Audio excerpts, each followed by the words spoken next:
Disclaimer: the contents of Studio 151 podcasts and the TU Communication Disorders Connection podcast do not represent the views and beliefs of the University of Tulsa and the Mary Kay Chapman Center.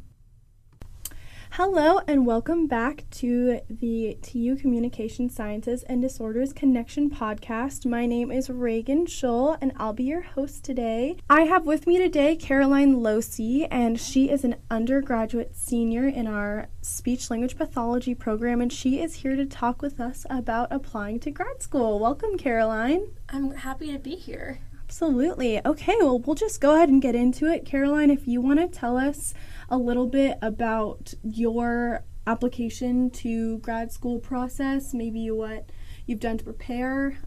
Just tell us a little about that before we get into the specifics. Yeah. So first I'll give you a little bit of a background about myself.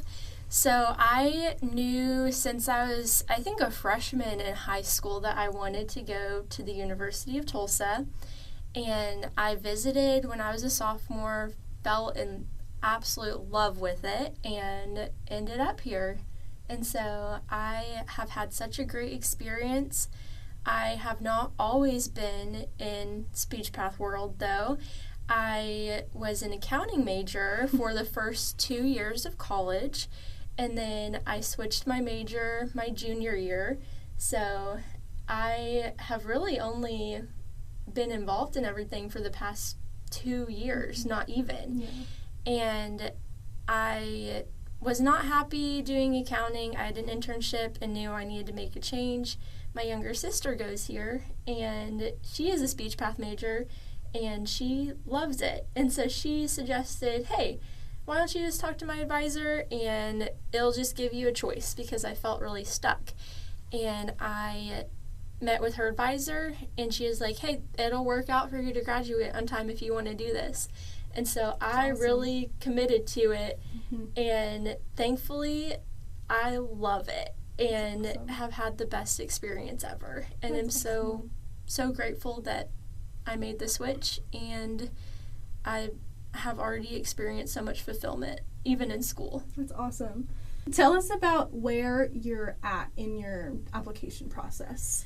So I think most applications were due on February 1st. I know some were due January 15th, but the ones I applied to were due February 1st. So I've already applied, and I have heard back from one school and waiting to hear back from another. That's awesome. So that is where I'm at right now. Great.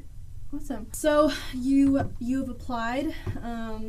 That's awesome. Congratulations. That, from my experience, is the hardest part, getting everything turned in. What do you feel like the most difficult thing has been for you in the process? Because I know there's writing a personal statement, there's getting letters of rec, there's the resume, there's just like deciding what school you want to go to. So what has been like your experience there? I think the trickiest part for me, and this is different for everyone, was definitely figuring out the difference between like the SIGCAS process and the schools that they didn't go through SIGCAS. It was through their like university portal. That has been tricky, but I think we've made it through. I think we've gotten it all figured out. Awesome. But I'm curious to see if every school will switch over to SIGCAS eventually. Yeah. I think that is the trend for sure. Yeah. But for those who aren't aware, or who haven't applied to graduate school or haven't applied in a long time, SIGCAS is basically our common application for applying to speech language pathology graduate schools. So it's this online portal, and you can kind of select all of your schools and apply to everything through there, which makes it really easy, but not everyone has switched over quite yet. If I'm understanding, the University of Tulsa only this application cycle switched over to SIGCAS. So that's been kind of a process for people, kind of figuring out where you need to go to apply. Some schools even require you to apply to both their online portal and their SIGCAS portal. So that's definitely something to consider whenever you are applying to grad school, just because it may be easier for you to apply through SIGCAS or through the university's online portal. I personally found it easier to apply through SIGCAS. And I think it'll get even easier for most people because almost everyone is switching over to that online format, which is super nice. I agree. Yeah.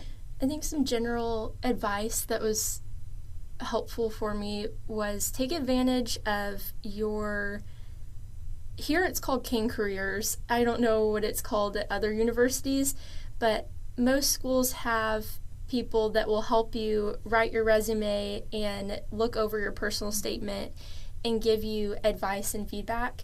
I did 2 cycles of revisions with our career advising center.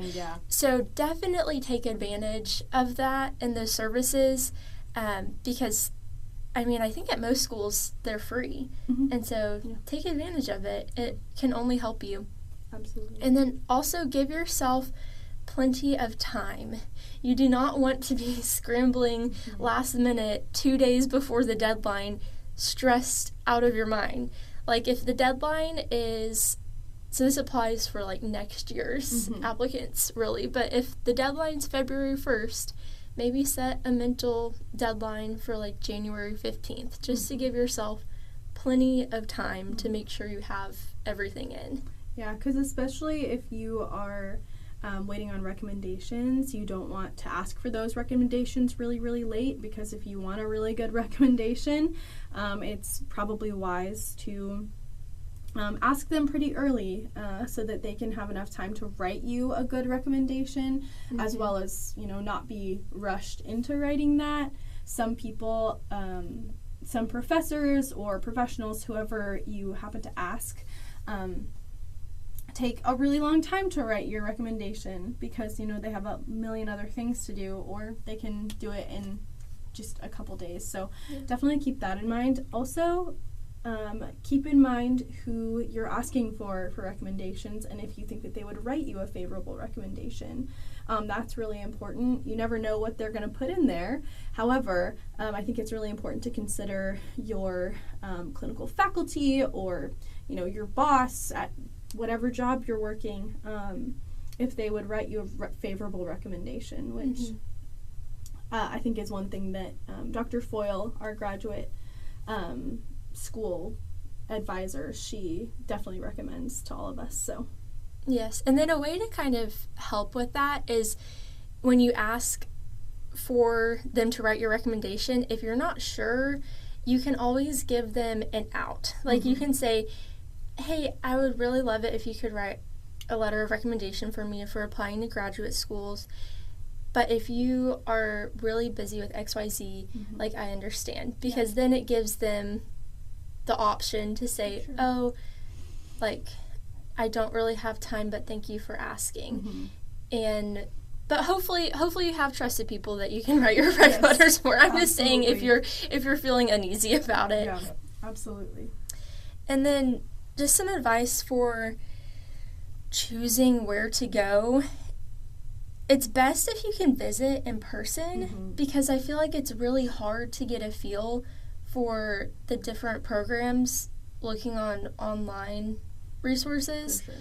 So if you are able to visit in person, that is ideal. And then with that, you can usually figure out if the faculty are accessible and approachable, which I feel like is a very important quality to have in a program, because we are students, we are learning, we are growing so much in this time, and we will have questions, and you want to make sure that your questions will be answered and that the faculty will be super accessible and that you feel like you can come to them with your questions. Absolutely. And to build off of that, I also think that you kind of, if you are visiting these programs, just trust your gut. I remember visiting programs in my senior year of undergrad and meeting professors from different programs and things like that, and I just kind of felt in my gut that it just kind of didn't feel right. And I think that if you're feeling those things, it's really important to just say, okay, maybe this isn't for me, and just to kind of give this a lot of consideration. Another thing that I had in mind was location.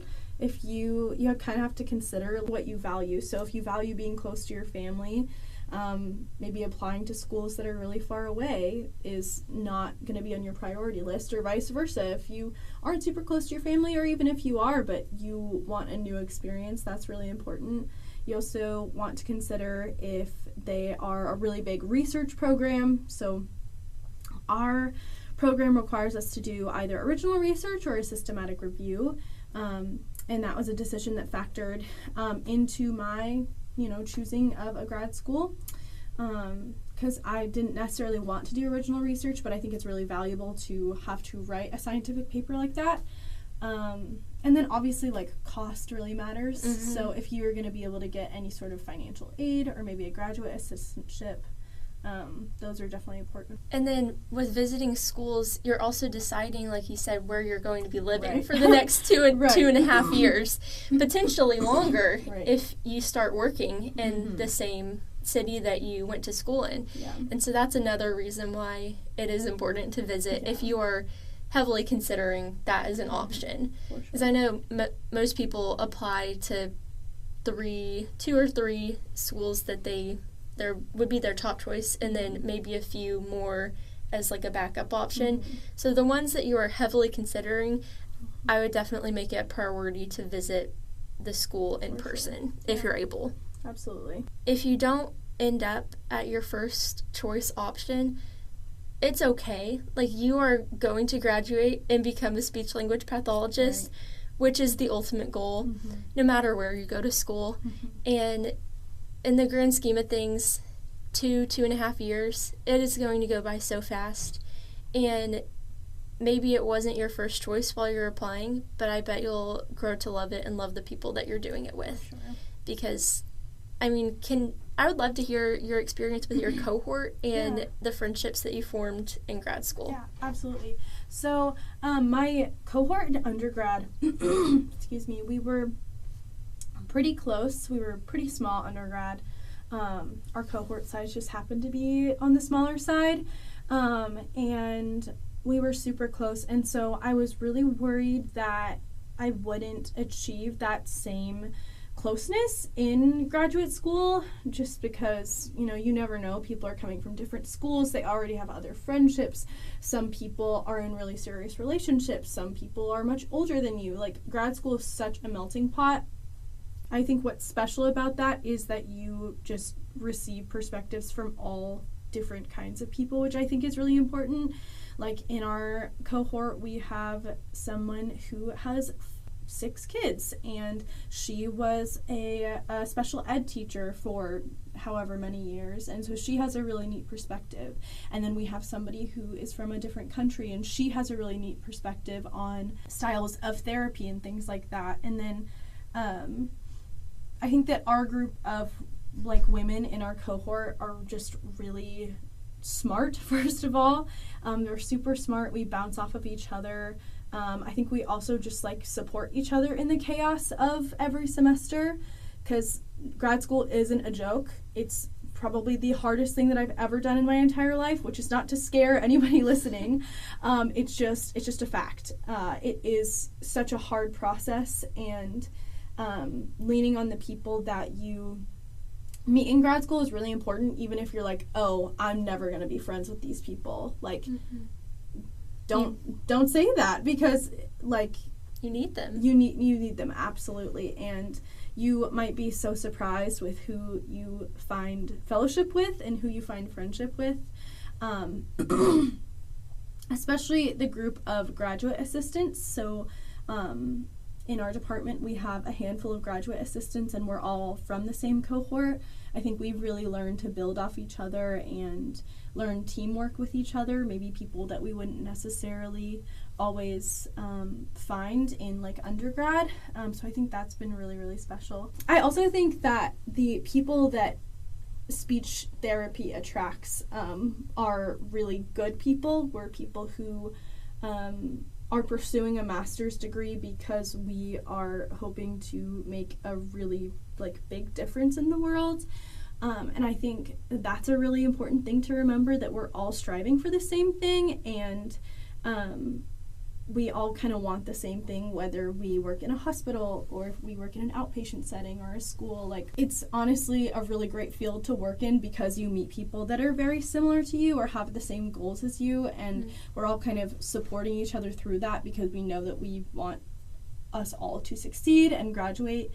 And so I think that's just a really special thing about speech therapy, that pretty much no matter where you go, like, it attracts people who are just really great helpers, and we are people who strive to, help other people and improve the lives of children and adults, just everywhere. So I think that that's another really special thing just in general about where you go. I think it's just really important to be open-minded about who you meet in grad school.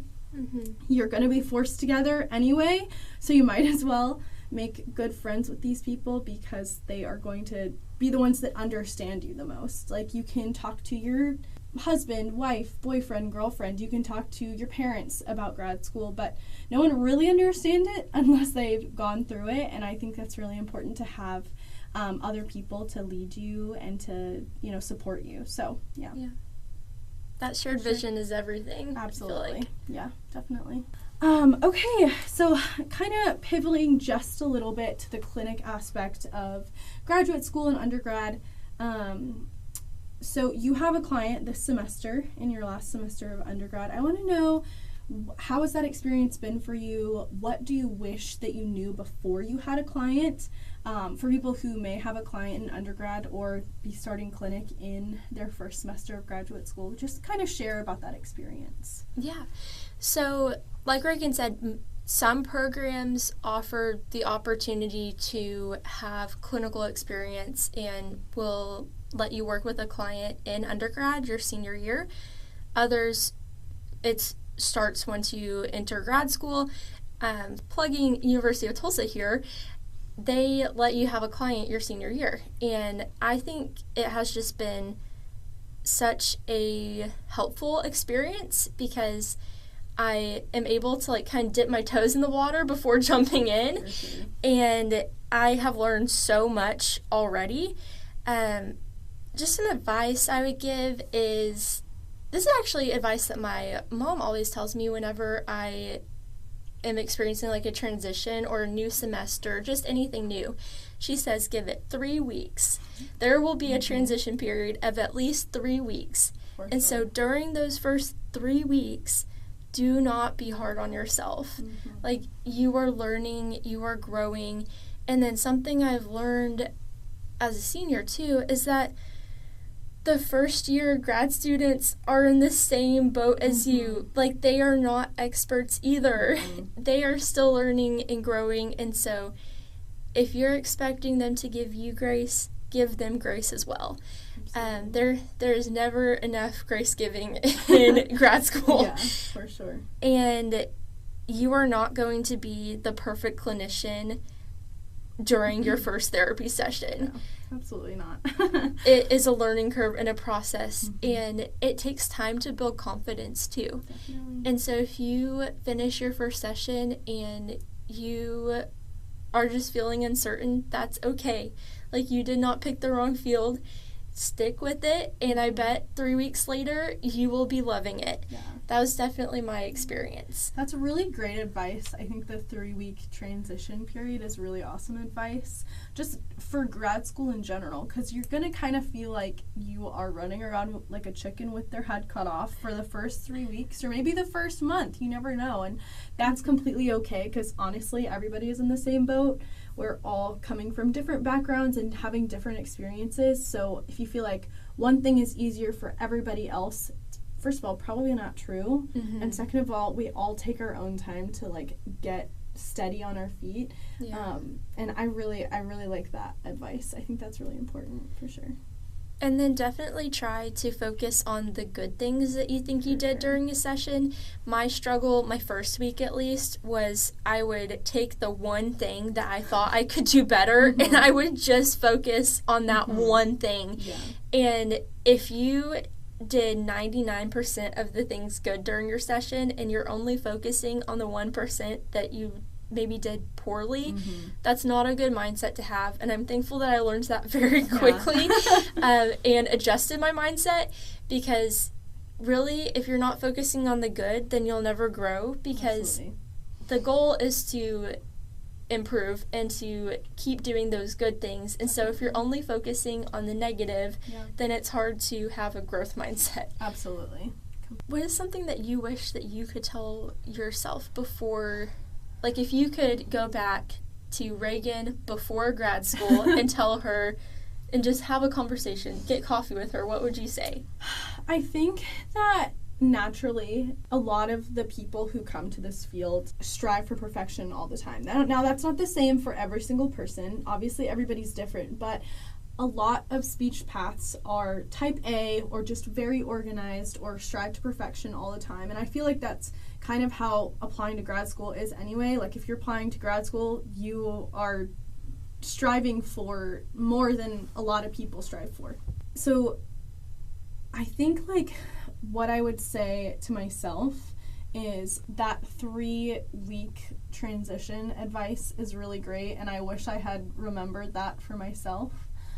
I also just think that the stress is temporary. It might not always feel like you are on sure footing, but you're here to learn. Your clinical faculty are not expecting perfection. And it's also important to be able to identify like your weaknesses in a safe space like this. So grad school is the safest place to make mistakes. And I think that's something that I try to remember. For example, my first session, one of my first or second sessions back this semester, so I'm in my second semester of graduate school, my first or second session back, I had a language client for the first time. I had only had Arctic clients last semester, and then I had adults. So I hadn't really ever worked on language. I hadn't had, language disorders class since, I don't know, first semester, senior year, second semester, junior year, something like that. And we had a client with some behaviors. He's working on story retell and phonological awareness, and then some conditional relationships, things like that. And he also gets very easily distracted. And I had back-to-back sessions before, so I didn't have a lot of time to clean up my room. And I was also paired with a senior undergraduate clinician, and so I was like, I need to be able to show a good example for her, I need to be able to lead this session. And I was just feeling really frazzled, and my client came in and there were board games on the table from my previous session, and he just flipped. He went over there and got everything out, and then he wanted to sit on the floor, and then he wanted to color all over the table, and then he wanted to take his socks and shoes off. And I'm just sitting there and I'm like, oh my gosh, I'm a terrible clinician. This session is going terribly. I'm not being a good example. And I'm just struggling so much. I'm trying to keep him on task. And after that session ended, I had another session, and I'm just stressing out. I'm like, I'm going to go home and I'm just going to fail everything. I have so much to prep for. This is just terrible. All this to say, I went to my clinical faculty the day after, and I was like, I am so sorry. That session was so terrible. I just failed. And she was like, what are you talking about? And I was like, no, I just failed. I did this and this and this wrong. And she was like, well, I think you did a great job. And the whole point of being here is to learn things for yourself and learn where you have your weaknesses and improve on those weaknesses. Here is what I think that you did well. Here's A, B, C, D, what I think you did well. Could you improve in this area? Probably. But are you going to break the kid? No. You're not going to break them. You're not going to break an adult. You're not going to break a child. You're not going to break them. What you're doing is good work. And so I think that is what I wish I could have told myself is you're not going to break them. And yeah, maybe your sessions aren't going to go well for the first couple weeks. You're always going to be trying something new. You're going to have a client with all kinds of behaviors who doesn't want to do anything that you prepared for your session. Maybe you're going to have an adult who shares with you something really difficult, really emotional from their story about having a stroke or being in the hospital or losing their ability to speak. But I think the important thing is to remember that you're not going to break them, and you can just pivot. And your weaknesses are not greater than your strengths. And it's really important to lean on your clinical faculty, and that's why it's really important to choose a program that has accessible faculty. Because if I couldn't go into her office and say, Christy, I just did everything wrong, then I would have just balled that up inside myself and just thought about it and thought about it and thought about it and let it leak into every other session that I had that day. And that's not great for my clients either. So I think it's definitely really important to pick a program that is going to allow you to make those mistakes and have professors and clinical faculty that allow those mistakes and encourage you despite them. That was really long-winded, but that was great. Like, I think that's what I would try to tell myself, and what I still have to tell myself now too. So. Yeah, it's a process for sure. Absolutely. You don't just get it figured out one day and then you never have struggles. Not at all. Yeah. Well, thank you, Caroline, so much for sharing your advice and your wisdom and having just a good back and forth conversation with me. I really appreciate it. I think this is going to help a lot of people calm their fears about graduate school. So thank you so much for coming on. Yeah. If you're listening to this, just keep on going. You are going to get there, I promise. You're going to get there. I'm here right now, and we're making it. So you can always push through all kinds of barriers. So thank you guys so much for listening. You can find us on YouTube and Spotify. And thanks. Have a great day. For further information or podcast ideas you'd like to share with us, please reach out at 918-631-2504. And remember, communication is not just about words, it's about understanding, empathy, and connection. Until next time, keep listening, keep learning, and keep communicating.